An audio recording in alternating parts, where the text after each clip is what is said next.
Okay, let's get started here. If you could please find a seat. Again, there is room up here in the front on the floor. Plenty of action to see up here. So, well, welcome to all of you to this evening's event, a conversation between enemies in the abortion war. I'm David DeCoste, the Director of Campus Ethics Programs at the Markkula Center for Applied Ethics.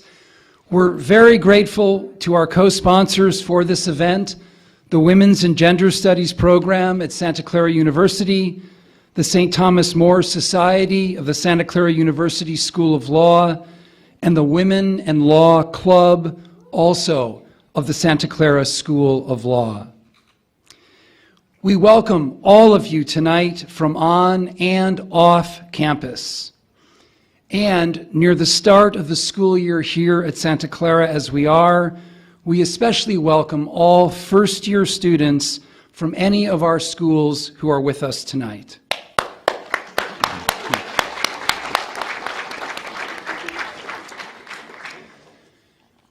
Whether as a matter of ethics or law, abortion has always been among the most contested matters in American public discourse. Add to such difficulties factors like the rise of the Me Too movement, the counter-reaction to that movement, the possible impending seating of a United States Supreme Court justice accused of sexual assault. And if Roe v. Wade, the 1973 United States Supreme Court decision that legalized abortion, is overturned, as some say and predict it might be in the next years, and the issue goes back to the states, it may well be both that we'll have to talk more about this issue and that the difficulty of doing so will remain unchanged. But this event features two nationally recognized figures, one pro-choice, one pro-life, who still believe in the possibility that abortion can be discussed and that some common ground can be found. And they believe in this not because disagreement per se is bad, but because our current discourse on this issue, whatever else it does, obscures fundamental values that should inform how we respond as persons and as a political community. Michelle Oberman is the Alexander Professor of Law at Santa Clara University and the author of Her Body, Our Laws, on the front line of the abortion war from El Salvador to Oklahoma. She also authored two recent opinion articles on abortion in the New York Times. In one of those pieces, Professor Oberman, who is to the right, to the left as you're looking at the stage, who is pro-choice, said, "We fight over abortion in absolutist terms, deadlocked in a battle in which we hurl rhetoric about choice and life, while remaining distracted from the reality that so many women have far too little of either." Julia Hejduk is the Steitler Professor of Classics and Director of the Latin Program at Baylor University in Waco, Texas. Professor Hejduk, thank you so much for coming up from Texas tonight.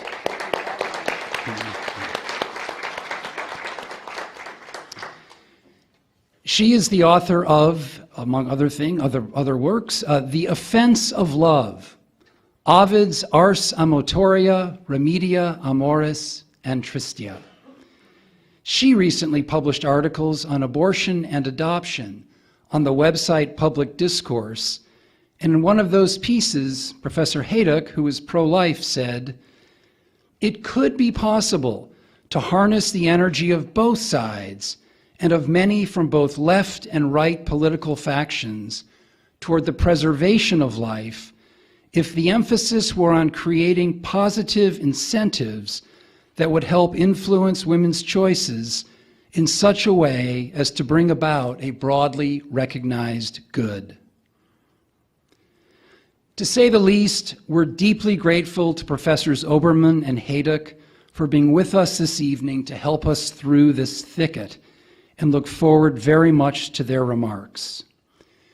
After their presentation, we will have time for questions.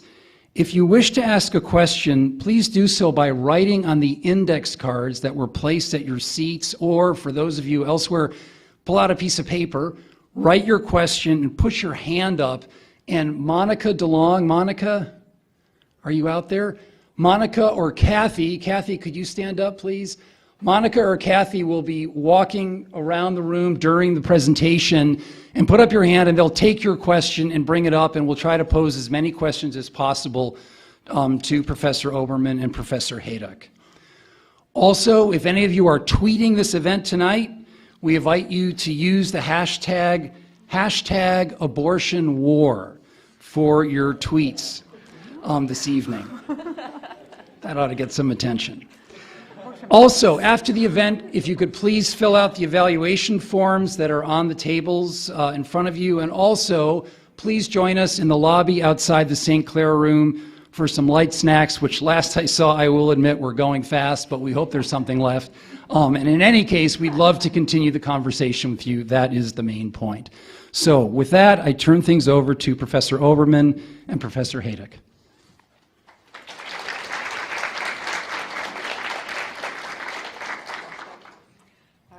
I'm just incredibly grateful to be here. So grateful to Michelle and to Dave and to all who've made this possible.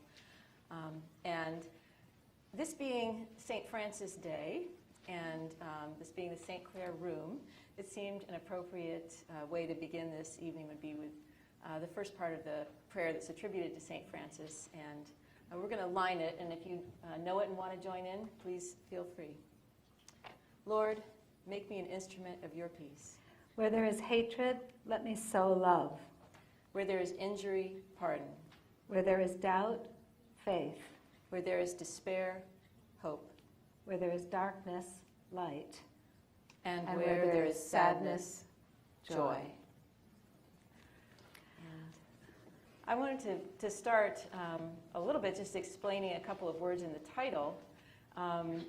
Perhaps most particularly enemies, which you'll notice was in scare quotes.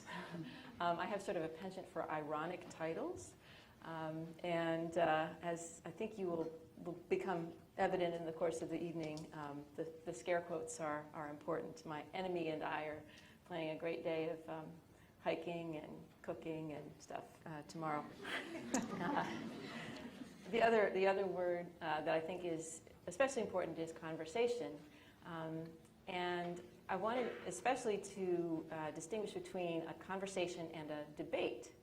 And when I mentioned to many friends of mine that I was going to be involved in this public conversation, they sort of, I said conversation, but they heard debate. And a debate, the goal of a debate is to win, right? You score points. If your opponent makes a good point, you want to actually downplay it and deflect things away from it. And the goal of a debate is not the search for truth, it's the search for victory. So there can be, at most, one winner in a debate, and sometimes there are actually two losers. In a conversation, the goal is understanding. And that is what we have been trying to do kind of from the beginning. And one of Michelle's wonderful gifts is that she actually listens. And when you're in a conversation and somebody makes a point that's interesting or true or whatever, the proper reaction is, tell me more. I want to hear more about that. I want to understand. And so what we're doing tonight, we fully understand that people have extremely polarized views on this topic, and we're not here to convert anyone one way or the other, but the purpose of this is to understand and to show that it is possible to connect at a human level even when there is just this enormous disagreement. And I think one of the things that made our conversation possible initially was that we started with that. We started knowing, okay, so we have this huge, enormous disagreement about this very fundamental issue of what constitutes a person. And so we start, okay, so here's the elephant in the room. Let's talk about how big he is and how great he is. And then, the more we talked and the more we came to understand one another, that elephant kind of started shrinking, and then it was the size of a horse. And the more we talked, we realized that we actually agree on a lot of things. If you can just start by acknowledging your disagreement, and then you just naturally find common ground. And so we found that actually, maybe he's the size of a chihuahua by now. He's there, and he will never go away. But there's just a lot more space in the room than there used to be. So we have a little bit scripted out, kind of a roadmap of the conversation we want to have. And part of the reason we needed a roadmap is because we actually hadn't met each other until 4:30 today. We're probably, I think, at least 40 hours into phone calls with headphones cross country. But this is our first conversation, and we're having it in front of you. So I want to start by just naming the other elephant in the room, which is that this is Santa Clara University. It's a Catholic university, and it has let me spend the past 10 years of my life studying abortion. That would not be possible at the vast majority of Catholic institutions in the world. I am so grateful beyond words to this community for letting me do my life's work, and that surely is what this feels like to me. And also grateful for the gift of doing it in community with people who don't necessarily see the world as I do, because it actually makes me so much wiser, and it's so deepened my understanding. So when I started studying what happens when abortion is illegal, I thought I knew what I was going to find. I didn't remember very much from life prior to 1973 when the Supreme Court decided Roe v. Wade, but I thought it was pretty obvious that what you'd have if abortion was illegal would be probably fewer abortions and a lot of women dying. That's certainly how abortion looked, as far as we can tell, prior to 73 in the United States. An estimated 5,000 women a year died from illegal abortion. But it turns out that by the time I started looking in 2008, I was wrong on both counts. In 2008, I went to Chile, which had the world's strictest law against abortion at the time. Completely banned, no exceptions, not even when a woman's life is at risk. And again, I went there and I went to the hospitals expecting to find wards overflowing with women dying from septic shock from having self-induced abortion. And instead, my meetings with doctors, lawyers, women's health activists, instead what I learned was that abortion was sort of a non-issue in Chile. At any given point in time, there were never more than 5 prosecutions for abortion a year.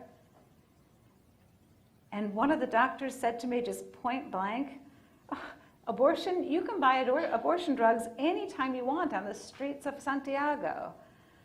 So I came home kind of scratching my head and wondering, what's the point of banning abortion if you're not really able to enforce the law, if abortion doesn't go away? What is all of this fuss about? The next year, 2009, I went down to El Salvador, which was a country that had the same law, complete ban, but was really bent on trying to enforce it. So that was where I decided to make the heart of my study. I went back 10 times over the years since 2009.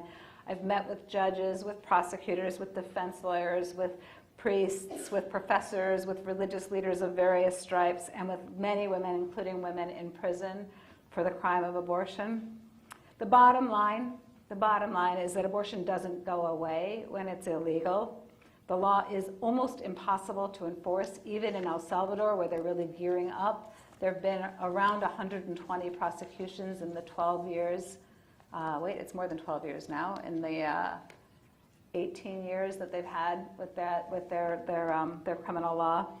And so I came away from El Salvador kind of scratching my head, because for 45 years we've been fighting intensely over whether abortion should be illegal. And it just struck me as implausible that this is the world we're fighting for.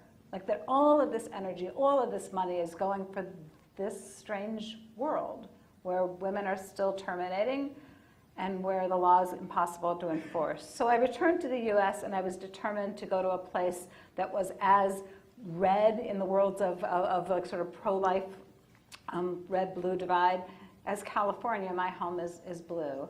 And I set up shop in Oklahoma. It was a really good place to go to study because there was in the state capital, there's a law school that trains many of the legislators. It was easy to meet lawmakers who were determined to make abortion illegal again, to talk to judges, to talk to activists there. And I was struck in my interviews with people there by the disconnect between how we fight over abortion by fighting about law, and yet we're so mistaken and even just ignorant about what would change if abortion was illegal. It's like we never even ask that question. What I learned in Oklahoma is the same thing that one can learn here, which is that women choose abortion when they can't afford to have a child. That half of the women having abortions in this country are below the federal poverty line. They're living at the bottom 13% of our population. That 75% of the women who have abortions are below 200% of the federal poverty line, women living on $24,000 a year or less. And that this fact, the fact that abortion is responsive to economics much more than it is to abstractions like rights, that this fact is known to people on both sides working in the trenches. The women working in abortion clinics know that women choose abortion when they're too poor. The women working in crisis pregnancy centers know women choose abortion when they're too poor. And so I came away thinking, wow, there's probably common ground there. There's probably common ground. And I wrote my book, and I figured that maybe some activists out there would do the work of finding common ground, because surely I had done my bit by just sort of doing what I do, asking questions and writing about it. All right. I became more active in the abortion war, especially in the past several years.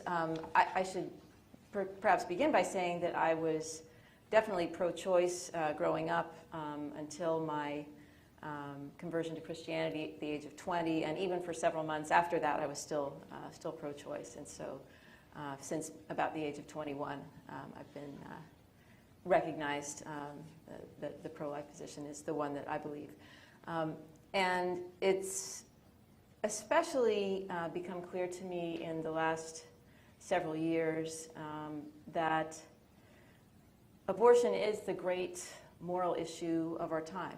It's our civil war. And yet, also that the way that war is being fought is really messed up, in that it is calculated to maximize discord and to minimize cooperation and to ensure that potential allies become enemies, and that our resources are expended on sort of fighting one another rather than helping the vulnerable women that we both could be helping if instead of fighting each other we were more united.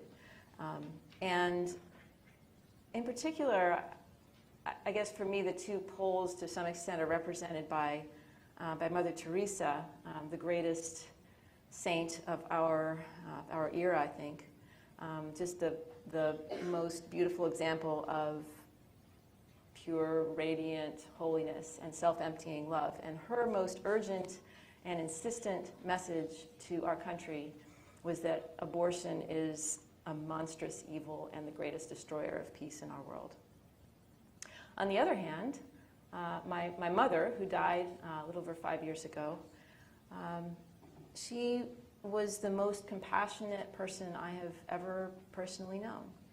And to her,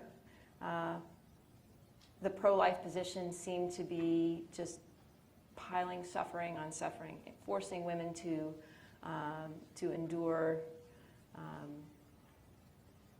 just tremendous pain and difficulty, and she was adamantly pro-choice. And the important thing that I recognized from that was that her pro-choice position really arose from her compassion. And I feel that Michelle just channels my mom in so many ways. And, for her it was just so counterintuitive that a being this big could actually be a person, could be of infinite value. And it is hugely counterintuitive. And even as a Christian, as I said, for several months, I didn't see it. And I just felt that there had to be some way that those loving hearts could be brought to work together and to be in harmony rather than expending all their energy fighting one another. And I think that even the most adamant pro-choice people would agree that abortion is not a desirable thing. I mean, it's not something that people do for fun. It's in everybody's interest to reduce the need for abortion, however you may feel about whether it should be a last resort option. And I was frustrated with the pro-choice side always talking about the tremendous cost of raising a child, which is absolutely true. But what the pro-life side is asking is not that a woman raise a child, but that she bear the child. And why is adoption, which seems to me to be such a clear, good solution to this problem, especially the problem of grinding poverty, why is that not part of the conversation? Why is that not a huge part of the conversation? Why are both sides kind of shying away from it? Where, as a society, it seems to me we have so much to gain and very little to lose by helping birth mothers, giving them psychological support, changing perceptions of adoption. I think many people's views of adoption are formed from the situation 50 years ago, where it was often coercive and where a woman would never see her child again. And whereas today, almost all adoptions, about 95%, are open, and the birth mother has complete control over where she places her child. It's just a very different situation. And there is one organization called bravelove.org that is dedicated entirely to that, to showing women that adoption is a brave and loving choice, and helping birth mothers network and share their stories and so on. Yet this organization, its entire annual budget is about 1/10 of a college football coach's salary.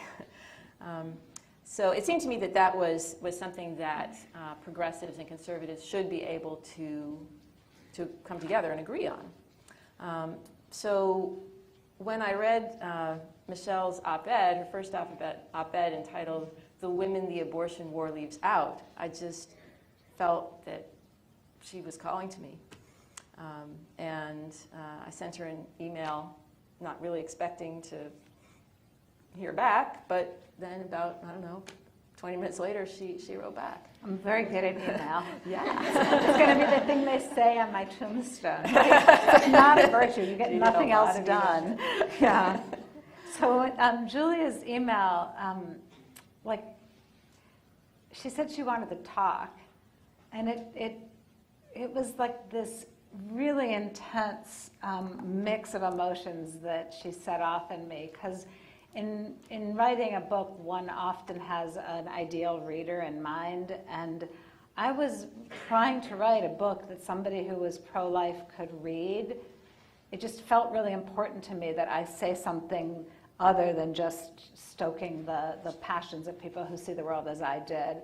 So there was an enormous thrill, and then there was just this equally enormous panic.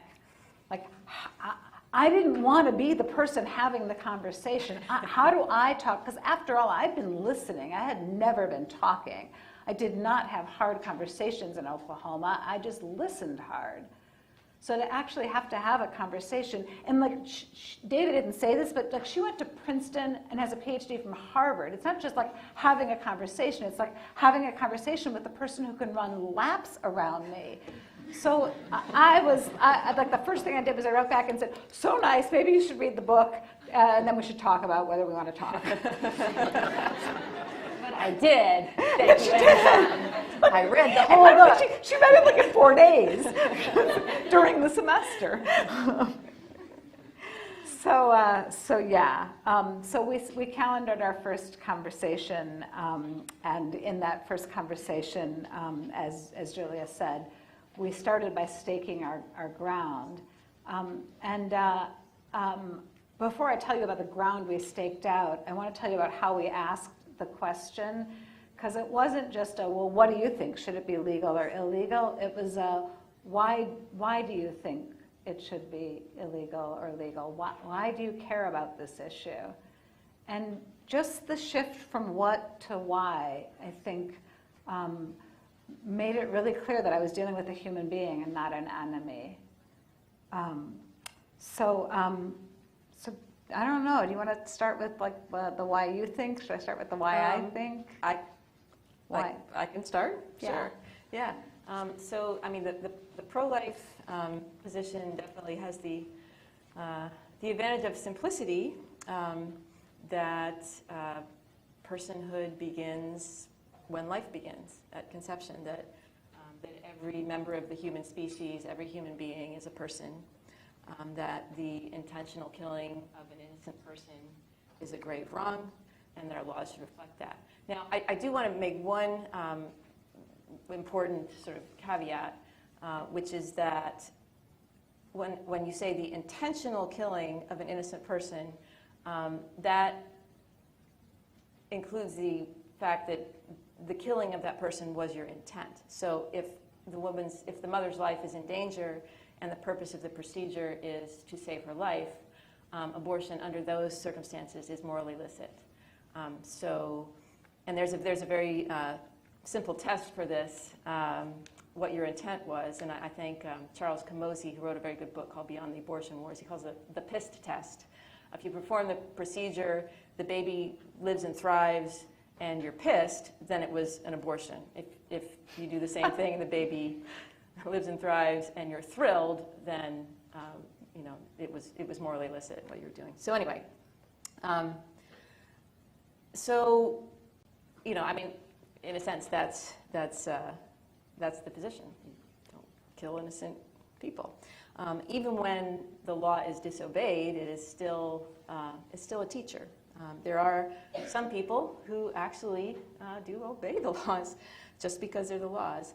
It would make it, even if, and it is certainly true, and I think we can talk about this more, that it will always be possible to get abortion drugs online, on the black market, go to a different state. There's all kinds of ways. There will always be abortion tours. And nevertheless, if say a confused college student went to the university health center, she couldn't simply be blithely referred to Planned Parenthood to get it taken care of. There's an anecdote from another very good book by Katie Watson called Scarlet A, The Ethics, Law, and Politics of Ordinary Abortion. She relates an anecdote where a woman who was actually an abortion protester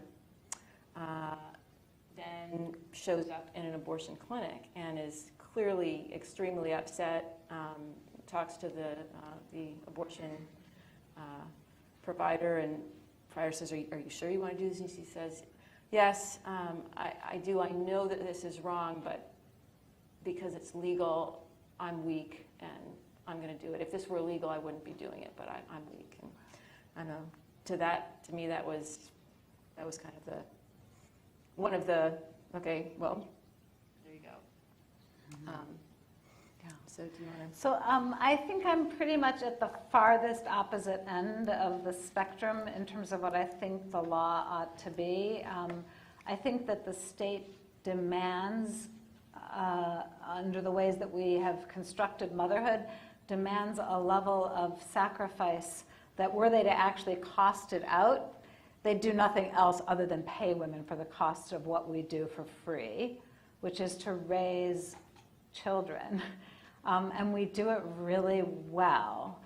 And we do it because the privilege of loving is one of the greatest privileges of being alive in a human body. But to demand that sacrifice from women strikes me as abhorrent, and to presume that the state would ever be in a position that would be better than a woman's position to decide whether and when she should become a mother strikes me as equally abhorrent and just unthinkable. The state deals in broad generalities, but it's revealed itself time and again to have a sense of broad generalities that that don't seem to have a female gaze, but instead have a much more male-centered sense of how one ought to and does in fact move through the world. So it's a lot of fancy words for just a very simple bottom line of like, believe women, trust women, keep it safe, keep it legal, because women are going to do what they need to do no matter what. And I'm just not convinced that a doctor or a judge would ever be in a better position than a woman to decide when and whether to carry to term. I know it's like there's a little bit of a law professor dodge going on for me. Like, okay, like, so a woman at 8 months or 9 months, really? And part of my response comes from years of volunteering in abortion clinics. So women don't come in at 8 or 9 months saying, oh, I didn't realize that I won't be able to wear a bikini this summer, so could I please end this? Like, women don't come in at 8 months unless they're dying of cancer and they need to end the pregnancy in order to get treatment, right? And at that point, the dodge for me is a dodge of, okay, well, what would happen at that point is so clearly a C-section and saving the baby and not a termination. But either way, suffice it to say, I'm comfortable with my law professor generality on the far opposite end of the spectrum. So the interesting thing is, once we sort of staked our territory on the far opposite ends of that spectrum, we continued to talk. And I thought that maybe it'd be useful to say a little bit about why, because for most of us, I think the conversation would have just ended right there real quickly. Yeah. So to reduce abortions, I mean, there are basically 3 things that are in play. There's changing the laws, there's changing people's hearts, and there's changing the conditions that lead women to seek abortion. And I think that there are grave risks when you focus on the laws alone. For one thing, you instantly turn potential allies into enemies, and there's a temptation to demonize people rather than listening to them.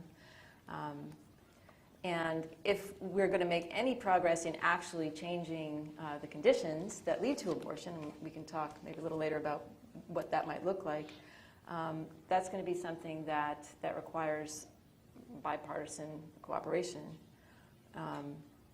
And it's also the case that abortifacients have changed the game in that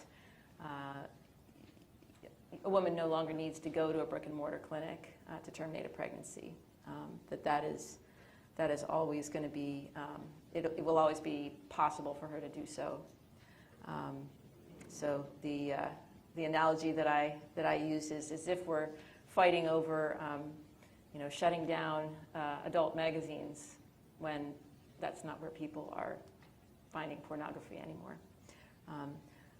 But ultimately, the goal is of the pro-life movement is to change hearts. It's to create a world where abortion is unthinkable, where people recognize the intrinsic value of every human life and treat one another accordingly. And one of the biggest insights that I got from conversing with Michelle, listening to her, you have to say the P word now. You can say the P word. Okay. You can say it loudly. Patriarchy. That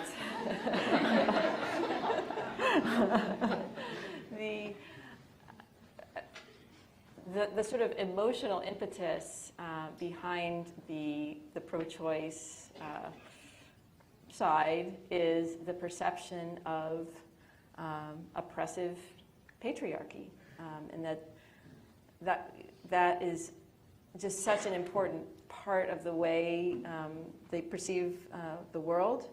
And when you focus exclusively on the legality issue, it has a tendency to reinforce that narrative and to harden people's hearts and increase their resistance.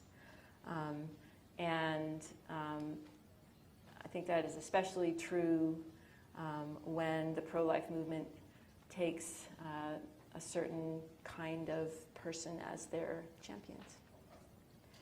So the thing that kept me in the conversation from the beginning was a realization that the war we've been fighting for 45 years doesn't have a real good exit strategy. I don't see it ending, right? I don't see us making progress on it.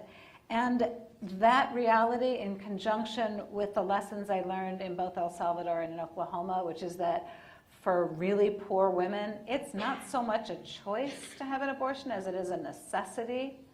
Right? It's not like I'm going to go and have this abortion today because I'm just choosing to continue with my education. It's if I have this baby right now, I will have to drop out of college. And that the conditions that drive those decisions are conditions that we put in place as a society. That if we wanted to give women more choices, there's a host of policies that we could put in place and that would expand women's choices. And I'm for expanding women's choices. I'm not taking abortion off the table, but I'm for giving women real choices, real meaningful choices, so that we don't live in a world in which a woman says, I am too poor to have this baby. Yeah, and one of the things that I think became clear to me as we were talking about this and about women's choices and about patriarchy, ironically, abortion, the availability of abortion is one of the reasons, one of the ways that this sort of the system is perpetuated, in that our workplace, our economic systems were basically created by men to meet the needs of men. And you don't have to posit some sort of conspiracy. I mean, that's just kind of the way it is. And I think that it's possible for us to find tremendous common ground if we recognize, first of all, that having women involved in public life at all levels and get paid for it is a tremendous social good, and that it is something that it's worth being intentional about and figuring out how to make happen, and at the same time that the bearing and raising of children is that without which nothing that we do matters, because the human race ceases to exist.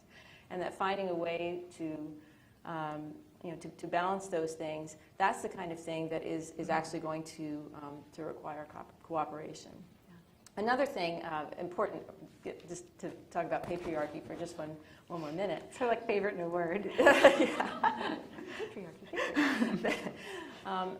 The reason that this, one of the reasons that this war is so acrimonious and so unending is that both sides see the analogy with slavery, which we both perceive as the original sin of our country. The problem is that both sides think that they're on the side of the slaves, and really sincerely think that. That the pro-lifers really see the analogy that you're treating a whole category of human beings as non-persons, as disposable. And you can right, and the pro-choice people think that you're treating women as slaves, right? To take, even if it's just for 9 months and you'll take the baby, thank you. It's 9 months of forced servitude. And I think what happens with the slavery analogy is just a small example of what happens generally when things go sideways in the abortion conversation, when things really don't work, which is that we get very attached to a symbol And then we actually turn to our teammates on our team, and we can stoke the emotion that we feel around that symbol. And we never have to ask, well, what would be different if abortion was illegal, right? Or what causes a woman to choose abortion? These hard questions that actually have answers in the world, right? It's not that they're abstract questions. These are questions that one can answer with data. We don't have to answer them if what we're doing is yelling about slavery, right? We just wrap ourselves in the flag of our team, and we really reduce the opposite side to the opposing team. And that's it. We're done, right? That's it. So we've worked pretty hard to stay in conversation with one another and to notice those little attractive nuisances of the ways, the rhetoric that surrounds the debate, and to do our best to name them and engage them if we need to. And recognize them as unproductive. The slavery analogy, unproductive, not very helpful, and to really re-engage by opting to stay in conversation. So I want to say a little bit about what I've learned from staying in conversation with somebody who sees the world so differently from the way that I do. So I'm steeped in rhetoric around choice, which means that I've always thought that the ideal worldview would be one in which women have the power and the luxury to control when and whether they become moms. Like, choice really meant something to me. I speak of choice as if all women undertake a rational process of planning their futures, thinking about how pregnancy might fit into their plans, about their partners, about education, about work, about their dreams, about their autonomy. Abortion is a rational choice in that sort of choice-based worldview. And when I sort of launched into that with Julia, her response was like, wait, there was a word you used about how I see the world. Autonomous? Yeah, but it was it's like this whole post-enlightenment. Oh, that's what you said. So post-enlightenment, right? Because that's actually not how life unfolds for any of us, really, because we're not really in control. The control, that whole idea of control, it's an illusion. That the story of our lives is actually usually about how we respond to the crisis that came, right? Like, this thing happened and then I did this, and then this thing happened and then I did this, right? And in talking with her, I was reminded of this Yiddish saying, "Man plans, God laughs," right? And it's like, oh, right, that's actually very true. And what Julia reminded me is that it's in times of crisis that God finds us, right? It's in that response to crisis that who we are actually is revealed. So from her, I actually came to realize that the idea of even planned pregnancy isn't necessarily a precondition to motherhood, nor is it how many women, particularly the women who are most at the apex, at the center of our abortion war, the women who are struggling with poverty and feeling like they have to have an abortion because they can't afford a child, that idea of life as planning and unfolding according to plan, that's like a pipe dream.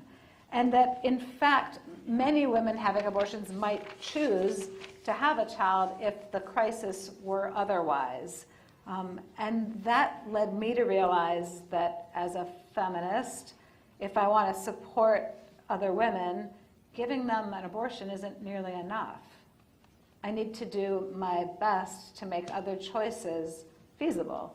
I have to do more than just give her an abortion. Yeah. And I think that when we started talking about, well, what would it look like for women to have real choices, then that's when the common ground really started opening up quite a bit, actually. That's the kind of conversation that we could really be having if we weren't so focused on the legality issue. Things like fair wages and health care and daycare and housing and things that could actually just make it more possible, more feasible for women to, not to feel that they need an abortion. And I think it would just be very helpful for our society for us to be able to have that kind of conversation, even if we disagree about whether abortion should be a final option. Something super interesting happens once you start to name it. Like if you imagine the question of, well, what does society owe a 19-year-old who's unmarried and who's pregnant and who's contemplating abortion because she can't afford a child? You find very different political alliances all of a sudden, right? Mm-hmm. Like I think Julia and I line up really quickly and, wow, we need to owe her all that she's going to need to stabilize her life so that she could realistically keep that pregnancy if she wants. And so there we are signing on to mandatory daycare, a universal preschool, a decent wage, a vocational training program that'll help her get her GED if she didn't manage that, right? We're signing on to all of that. And I imagine there's people in both political parties who would have been on our allies, right, who are back in the back of the room saying, no, those women should stop being irresponsible, right? So it's not like, wow, we find the common ground and now everybody agrees with us. It's more interesting. It's just, wow, there's a whole other fight to be had, and it's one in which, again, data really matters and morality matters. Because if you're a person who says, I'm really pro-life, and you're not out there making it possible for a poor woman to make another choice, that's a limited moral view. If you're a person who's really pro-choice and the only choice you support is helping her get a legal abortion, that's a really limited moral view. So these are some of the happy pieces of things we agree on. There's definitely stuff we disagree on still. We're happy to talk about that. There's a little sticking point around contraception, I think, which we could talk about a bit. Do we have time to get into contraception? We're right about 45 minutes. minutes. My inclination is maybe to move into questions and answers and figure out what you guys want to hear from rather than to dredge up our contraception battle unless they're willing to indulge us. Okay. Well, we've got some excellent questions here. So let me start with maybe one posed to Michelle and then a different one posed to Julie that I think get into some larger issues. So question is, Michelle mentioned that the law decides when and where a woman becomes a mother. However, I, the questioner, strongly believe that a mother is not she who bears life, but she who raises a life. As Julia said, adoption is a great alternative, and the innocent life will know no other mother other than the one who accepted him, her. So I'm wondering, Michelle, if you could comment on that view of motherhood and your sort of sense of adoption as part of this picture, please. So I love this question, and we actually have an interesting history with the adoption question, so I'll back you into it.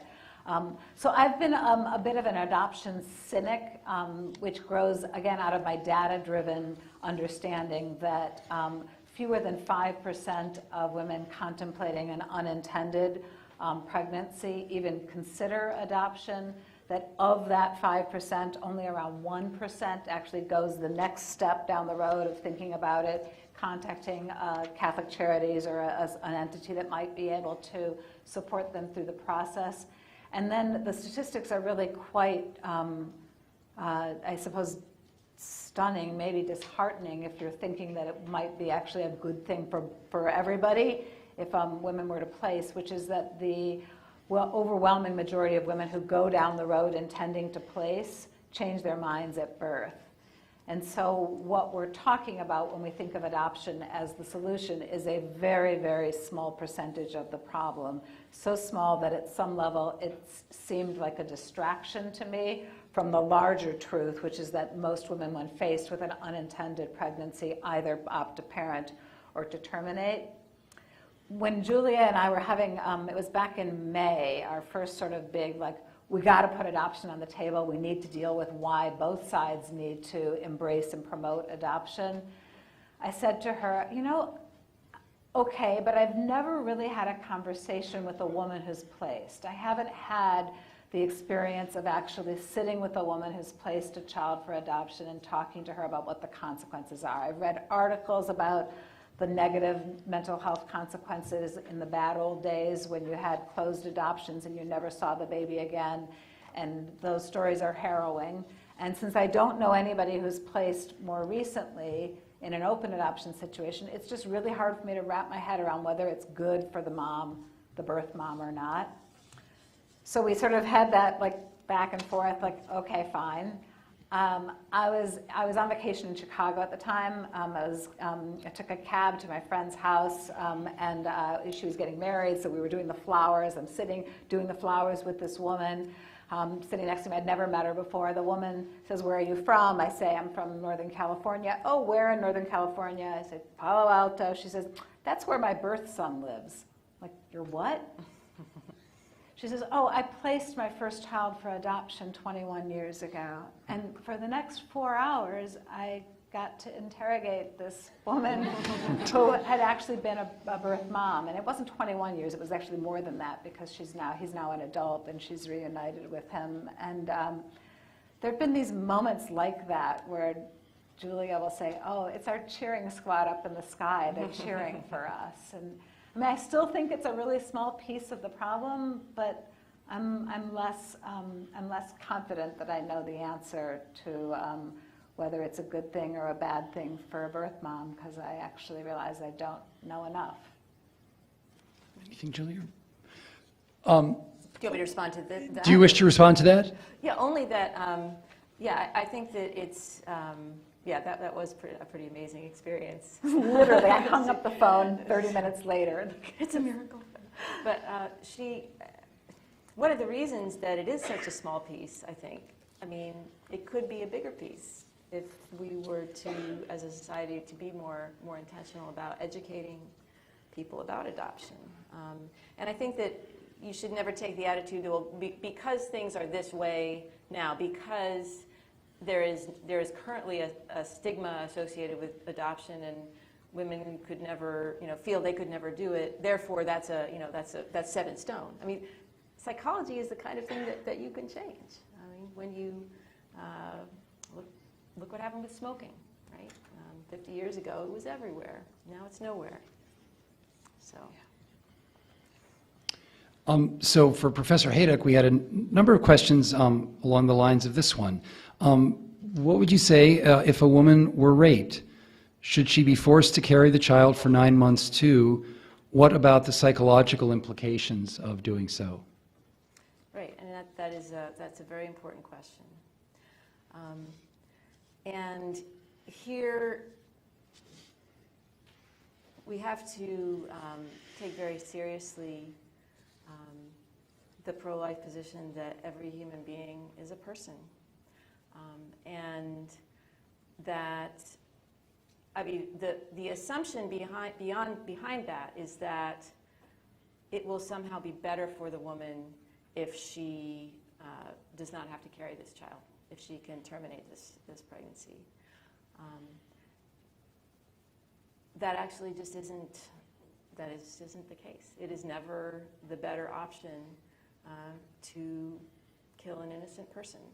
And the idea that when you've been raped, if you can terminate this pregnancy, you can somehow forget it or put it behind you, that it would be better, that meeting violence with violence is the only thing you can do, that simply isn't correct. And I was very influenced in my thinking on this, listening to the testimony of a woman named Jennifer Christie, who was, she was a mother of 4.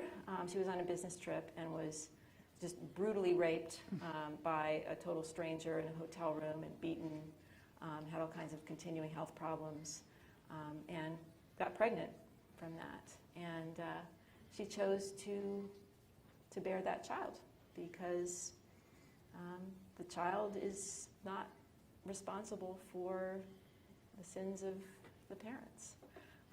And just as you wouldn't, kill a toddler because it turned out that toddler was conceived in rape. So it's wrong to kill a very small person conceived in rape. And just hearing her testimony and the incredible joy that she has managed to bring from this wonderful little boy who was not responsible for the sins of his father. And it's a way to bring beauty from ashes. And I think the idea that somehow by, that it will help the woman to heal better by terminating that pregnancy rather than by bearing that child is simply mistaken. Well, returning to the P word here a little bit, and a number of questions about sort of do men belong or how do men belong in this conversation. And I'll just read a little bit from one question because I think it sort of gives a little more concrete sense of this. The questioner wrote, all right, this is from a male's perspective. It sounded like that we males aren't taking enough responsibility on this issue. Then let's stop fighting this war and spend more effort to educate males into more responsible actions. So I wonder if you could comment, each of you, on what should men be thinking about? How can they be part of this conversation in the way that both of you envision conversation on this topic? Yeah, I mean, that's a great observation, and I guess, the first part is amen, right? Yeah, thank you. Yeah, that, and it is partly, again, because of the availability of abortion, that men have been allowed to be irresponsible about this. So yeah, I think that, I mean, the problem is that our entire, the whole way that sexuality is conducted is broken in our country, and in many parts of the world. The problem is so enormous that it's hard to even know how to begin to approach it without an understanding of the greater problem and what is at stake here. But I don't know if now is the time. So yeah, I kind of want you to tease that out because that was another instance when you actually connected dots for me that I hadn't really connected before. I thought about the abortion issue in isolation and not actually as part and parcel of what a campus hookup sex scene is about, or even sort of a world in which premarital sex is normalized. So if you would say a little bit more, I think it's, unless you want me to try to do. Yeah, well, no, I can certainly try to reconstruct that. I mean, that just the, and here I think that I need to maybe talk a little bit about the contraception issue, in that that is what makes possible a lot of extremely negative outcomes in our society. I mean, that is what has allowed hookup culture to proliferate, and the abuse of women and devaluation of women and of intimacy that necessarily creates. It is what has caused the disintegration of the family, the two-parent family that is the solid basis for any society, and the loneliness epidemic. There's all kinds of just terrible problems that have resulted from the separation of sexual pleasure from its purpose, which is to produce a new life. Or love, right? Like, I mean, It's like both. so, yeah, no, Right. it's its just, biological yeah. purpose is to produce a new life, right? Right. Yeah. But its Yeah. theological purpose is to teach us about God, who is love. And I mean, the whole idea of the theology of the body is that, and this is, this owes a lot to John Paul II's writings, that God is love. I mean, let's ponder that. God is love, and it is the essence of love to be in relationship. You can't have love exist in isolation. And that the love between the Father and the Son is fruitful, and so fruitful that it brought forth the whole universe, in fact. And when God made us male and female in his image, he made us male and female a community of persons, just as he, the Trinity, is a community of persons. And that the fruitful love between a man and a woman is a unique reflection of the fruitful love between the persons of the Trinity. And so that when you separate sexual pleasure from its biological purpose, you also separate it from its theological purpose. And the consequences of that are simply devastating. I want to pick up on a piece about fatherhood because I feel like it's really worth saying out loud, which is that what I think we're in the midst of a crisis of as we sort of toss around words like feminism and women is we're in the midst of a crisis that affects the role of the father or the co-parent or however you want to think about it. And it's, by the word crisis, what I mean is that, again, I'm going to tie it back to class. So the number of women raising children alone is not just a stunning thing in and of itself, but it's actually a contributor to poverty. So 1 in 3 single mother families are living beneath the poverty line. And the American Academy of Pediatrics has been out there in ways that are absolutely crystal clear about the consequences for those kids. There are lifelong consequences that have to do with everything from their life expectancy to how they'll do in school to their prospects for work.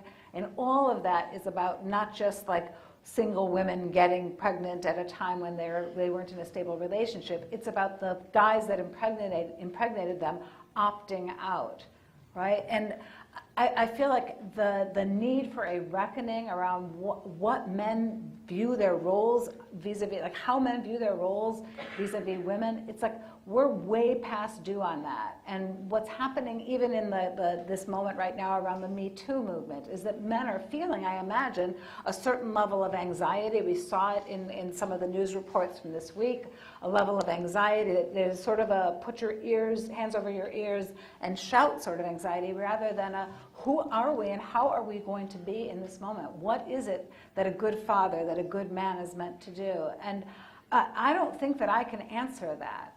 In fact, I'm quite sure that I can't. But I know that it should be like the first question for men. And I get that under systems of male dominion, it feels weird to sort of try to figure out what a men's rights movement looks like. I get that that's really hard, but it feels like that's where the rubber's meeting the road right now. Like we can fight about abortion and date rape and Me Too until the cows come home, but until guys figure out how they want to connect and show up in this moment, it kind of feels like we're I don't know, maybe we'll make some progress on our own here, but I'm thinking that we need the guys to show up. Any comment on that, Professor Hejduk? Do the guys need to show up I as think well? that would help, yeah. No, when I say that our society is so broken, if you look at any movie, any TV commercial, it will show consequence-free sex as just. It's great, it's fun and Sex in the City and Mamma Mia and she sleeps with 3 different guys in a week and isn't she wonderful? The reality is that it's just absolutely disastrous on every level to trivialize the most important and intimate thing that we do in this way. And it reminds me a little bit of the difference between the advertising for, say, sugary soft drinks, what they promise versus what they deliver, right? They promise, according to the advertising, that you'll be young and slender and attractive and successful in love if you drink all these sugary soft drinks, right? And in reality, they produce obesity and diabetes and heart disease. And that is kind of the difference between the promises of consequence-free sex and the reality. So this is another one of those areas where we diverge, and I don't know if it's born of my still like deep-seated faith in the idea that you can control certain things and that more control is good, but I'm personally kind of thrilled by these long-acting contraceptives that have revolutionized the ability of women to choose when and whether to become pregnant. We're living in a time where really sex can be had without, with less worry about the consequence of unintended pregnancy than at any other time on the planet before. And when the majority of Catholics are also on board with contraception is a good thing. The other reason I'm a pretty big fan of contraception is because in countries throughout the world that have determined to lower their rates of abortion, the one thing that they've done has been to make a very concerted effort to get contraception out there. And you see this in Eastern Europe, which over the past 20 years has gone from being the region in the world that had the highest rates of abortion, with women having 9, 8, 9, 10 abortions across their reproductive lifespans, to being a region in which they're now among the lowest. They're down just a little bit higher than the US rate. Why? Because everyone's on contraception. So I'm with Julie in that sense of like, we still need to figure out like what the relationship piece of it is and how's that whole campus casual sex thing working out in terms of the connection between the experience of intimacy and the desire for connection. But I'm not willing to walk away from the gift that I think is there in modern contraception.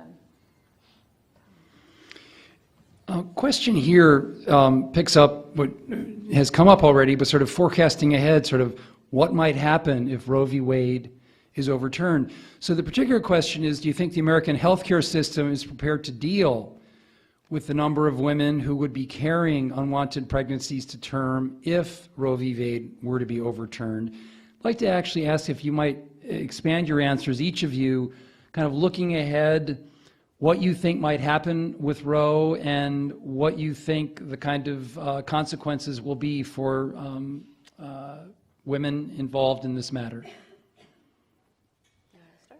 I'll do a little law professor thing. So the Roe v. Wade, the demise of Roe v. Wade, sort of much forecasted, people vote based on it. I don't think anyone believes that it will cause abortion to become illegal throughout the country, so that even if tomorrow we get a fifth Supreme Court justice and they run right away up a law, there's an Iowa law, for example, that has illegal after 6 weeks, which is not enforced right now because of Roe v. Wade, but if we were able to lickety-split, get rid of Roe and allow states to restrict abortion as much as they would want to, we would still have 15 to 20 states, probably closer to 20 in the country, that would stay with abortion being legal. And we know that because states like California have actually found a right to abortion in their own state constitution. So what that means is that people living in Texas who became pregnant and wanted to terminate legally would need to get on a plane or a bus or get in a car and get themselves to a blue state. And for women with money and time, legal abortion will remain a reality here, right? It's just not gonna go away. So the real change of a post-Roe America will be how women who don't have money or time terminate unwanted pregnancies. And we know from El Salvador, and we also know, frankly, from what's going on the border in Texas, and you could find it out yourselves if you wanted to pick up your phone and Google it. We know that it's really easy to buy these drugs, right? So it's going to be really easy to go online, plug in abortion drugs, plug in Plan C, plug in whatever you want, and as long as you've got a place that you can have them sent to, you'll be able to terminate. Where it gets complicated and messy and horrible, and where the healthcare system question was really smart, is that the problems that are likely to turn up are going to be among women who take the wrong drugs at the wrong time in their pregnancy. And those are going to be women who end up hemorrhaging and ending up in the hospital. And there is where I think there's an open question about how prepared the system is to deal with those cases. They're going to be the most marginalized women. They'll be the women who are already struggling to access abortion. Because for a whole bunch of women in this country, it's not like it matters that it's legal. They can't afford it. The clinic is too far away. There's only one clinic in the state. They don't have 3 days to take off from work. They're already juggling a baby because 60% of Americans who have abortions already have a kid.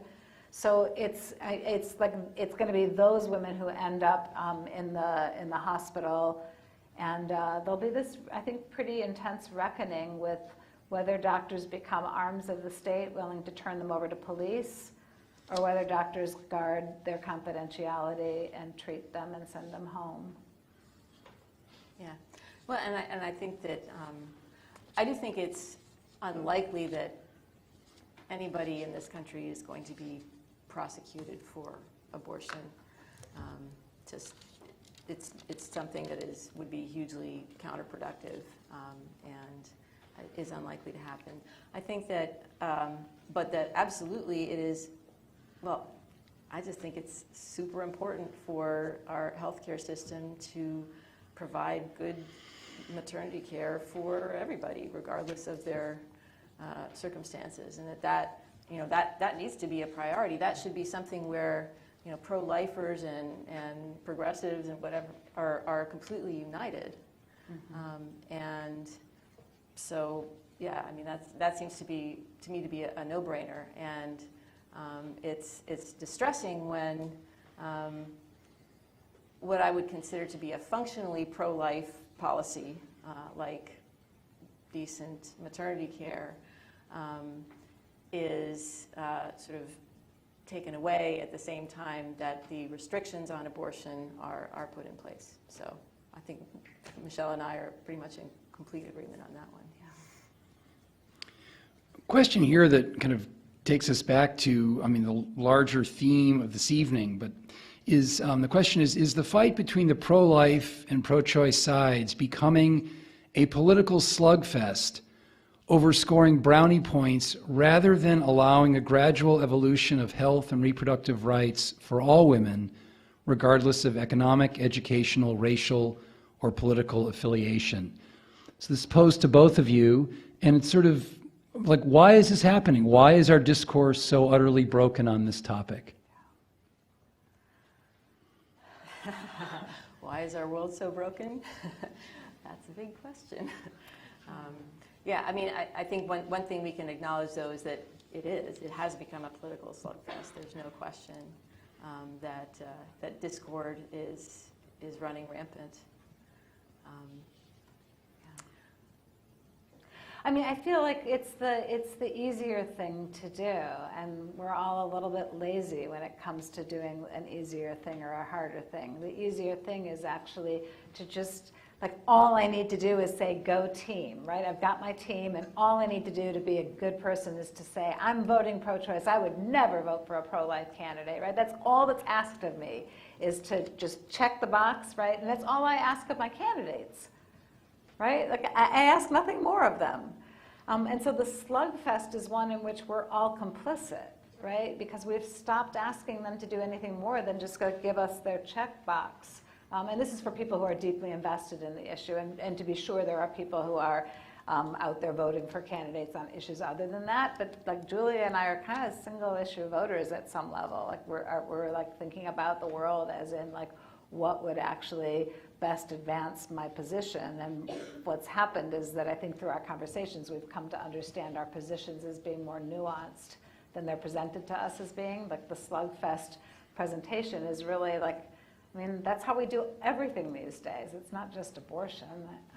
And honestly, like to be able to look forward to coming here tonight in a week like this where I'm feeling like we're just headed down that road to war, and to be able to say, wow, like we can do this differently. Like I know it's harder. I know there's something very easy about the slugfest, but it's just so futile, right? I don't want to live in that world anymore. I just don't want to be using my great position of privilege and all the work that all my family members did to get me into this position of privilege, to just get a bigger megaphone. Like, that can't be it. Yeah, and well, maybe I need to bring this up. This is probably not something you're used to hearing in public venues, but as a Catholic, I need to kind of make clear that the human race, from its beginning, has been under attack by a spiritual being of pure malice, whose goal is to separate us from God and from one another.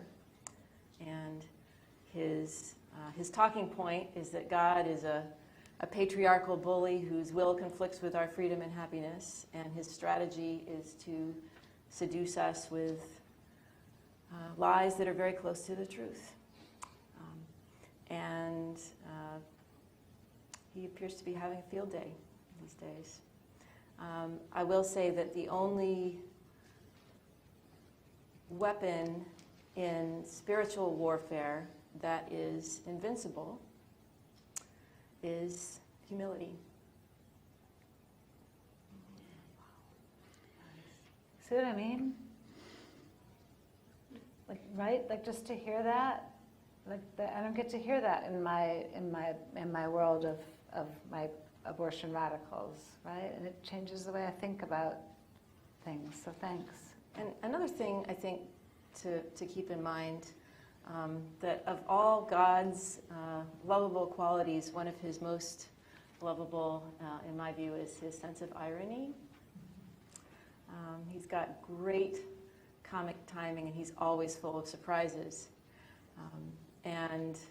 For instance, at the time when the entire world had its eyes on Caesar Augustus, the first emperor of Rome, the most powerful man that the world had ever known, back in a little outpost of his empire, a teenage Jewish girl, alone in her bedroom, was crushing the head of the serpent and defeating our final enemy.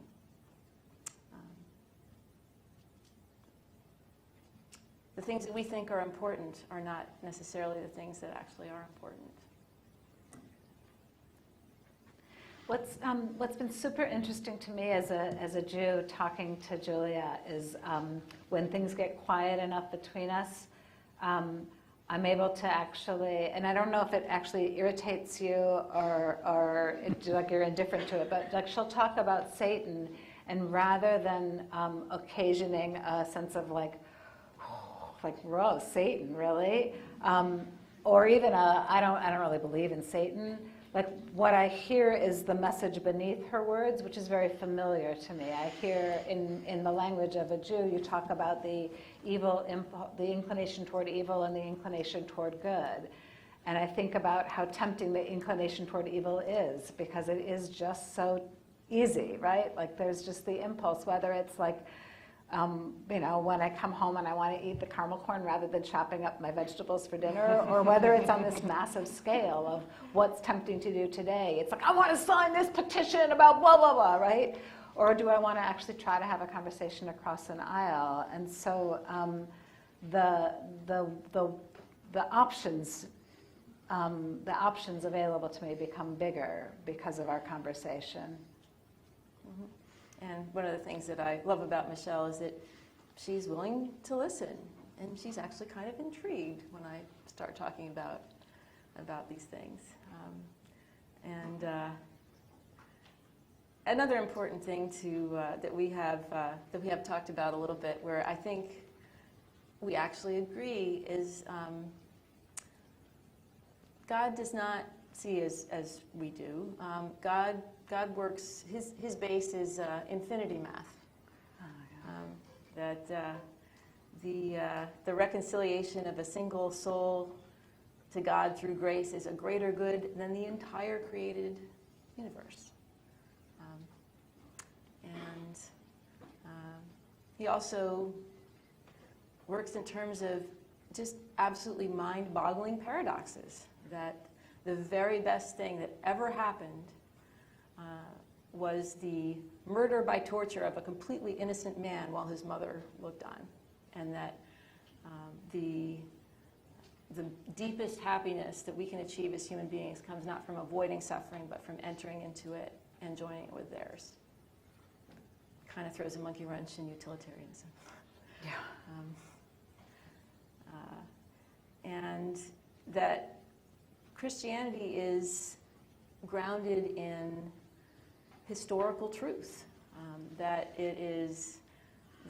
these things actually happened. I mean, that at a particular point in time, the uncreated creator of the universe actually became a human zygote, the most helpless of creatures. And he grew and was born and lived among us for about 33 years and was, allowed himself to be killed. And 2 days later, he rose from the dead and appeared to a small number of people. And here we are. That those things actually happened. We're actually a part of human history, just as much as the Julius Caesar or Martin Luther King or any of us. And that the purpose of everything that has ever happened from the Big Bang to this moment is to prepare the heart of every person to accept God's invitation to intimacy with himself. That is what everything is for. That is what we were created for. That is the only thing that can possibly satisfy the cravings of our hearts. And that the person that lived that relationship perfectly from the very first moment of her life was Mary. And if we could experience for just 1 second what it felt like to be her, we would gladly sell all we had for 1 more second. And what faith is, in fact, is saying yes to God the way she did. With her yes, with her complete and unconditional yes to God's proposal of marriage, that at that moment, with her fiat, the Word was made flesh. And what faith basically is our attempt to recapitulate that moment so that the divine life of Christ can begin to grow within us. And I think this is why I'm so particularly pained to see the way the abortion war has unfolded and how it's always conceived in terms of coercion. That what faith is, and this is true whether you're male or female, is basically giving your free consent to an unplanned pregnancy initiated by God. And that is what it's all about. So where does that leave us? When the abortion war is carried out in terms of coercion and bullying and sort of reinforces the patriarchal bully narrative, it can be extremely damaging. It can be something that has consequences that are far more important in terms of hardening people's hearts. Because the purpose of everything actually is for every single person to say yes to God, so that we can all feast together at the great wedding banquet and drink the wine of pure joy for all eternity. That's the highest good. That is the thing for which we were created. And the abortion war is part of that great war. But ending abortion is a part of that. And if we aim for a world in which every human life is treasured and seen as infinitely valuable, then abortion will fall away of its own. So for a long time, in between phone calls with Julia, I I would become convinced that she was trying to convert me, and I would dread the next phone call because I would be afraid that, like, what would happen when we started to talk would be that she would reveal herself to be a person who needed me to adopt her worldview in order for us to continue to talk. And what instead manifests time and again is a sense of, like, her telling me how she sees the world and her saying, I think there's common ground here. And to be sure, I don't see the world that way. I mean, Jews live with the questions. We don't have answers. But it is really clear to me that that common ground is there, that her desire to see a world in which there is fewer, or there is less abortion is met by my desire to see a world in which women have more robust choices. Because you can't look at those numbers in our country and say, oh yes, what happens in our country is that poor women just they like to have more abortions. Right? It's no, I mean, if half of the abortions are going to women below the poverty line, it's not about that they just like having abortions. It's about that they don't have other choices. And I don't want that world. And in fact, it's not just that I don't want that world, it's I don't want that world as a Jew. And so what's become really clear for me is that in our abortion discourse, where you've got one side that owns all of the religious, all the religious momentum, there's actually room for another side that, like, for me as a Jew, my obligation to love your neighbor as yourself, my obligation to repair the world is a notion of tikkun olam, and that each of us has a unique thumbprint because there's only one of you and you have a job to do in putting your thumb to the world and in repairing it, that my job here is also religiously commanded of me. And it's in that shared moral urgency that I find myself calming down and not worrying about the conversion. Yeah, I mean, it's true. It still comes up for me, though. I'm like, oh yeah, like a couple weeks will go by, and I'll be like, okay, she's gonna want to talk to me about, like, blah blah. Well, I think one other thing that we wanted to address, I think, that is important is that your view of when personhood begins is also grounded in your faith. Yeah. Yeah, so in Judaism, life doesn't begin until the baby takes its first breath. And it's such an intense position that if a woman has a stillborn child, that baby is not buried in a Jewish cemetery. There is no funeral or mourning period. And I know this not just because I know Jewish law, but because my mother was in a car accident when she was 9 months pregnant with what would have been a baby brother of mine. And she lost the pregnancy, and there was no funeral. There was no public mourning. There was no sitting Shiva, the rituals of the house in Judaism. The baby was not buried in a Jewish cemetery because until it's born alive, it's not a human being. So my faith doesn't demand of me that the complicated math that would say, okay, it's a human being, and yet if it's a rape, then it's not a human being, that many pro-life people are able to do. Yeah, it does simplify things, I think. Yeah, and I think that,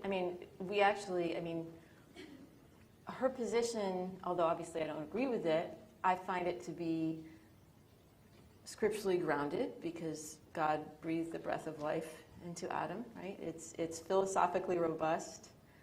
And it's psychologically plausible, and it's grounded in a faith tradition. And I think that you would say the same about mine. Where we actually agree is that everything in between is not those things. That it certainly does not withstand the light of reason to say that whether the being in the womb is a person or not depends on how the mother feels about it or how other people's opinion of it. Or whether the sex was voluntary. Right, I mean, as if you flicker in and out of personhood, based on your mother's mood or the mood of the people who, did the deed, and it certainly doesn't make sense to say that, that viability is the criterion when viability is completely fluid. I mean, it's dependent on our medical technology. So something that would have been viable would not have been viable, in a rural village in 1960 60 is completely viable in a big city now. So, those really are the only options. I mean, either personhood begins with life or personhood begins with breath. And in that, we are actually in complete agreement.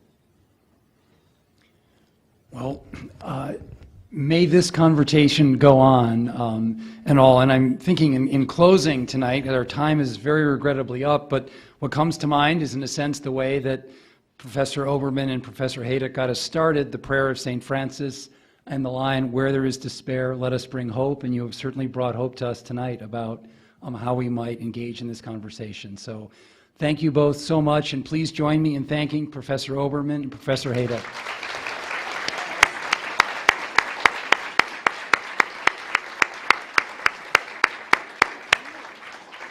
Also, we have had this evening videotaped, so we'll have that videotape available for viewing. If you're interested, please get in touch with me at the Ethics Center. Happy to provide that information for you. So please fill out your evaluation forms. That would be a huge help. And I don't know if there's any food left out there, but if there is, you're totally welcome to it. And we'd love to talk to you anyhow if there's food or not. So thank you all so much for coming.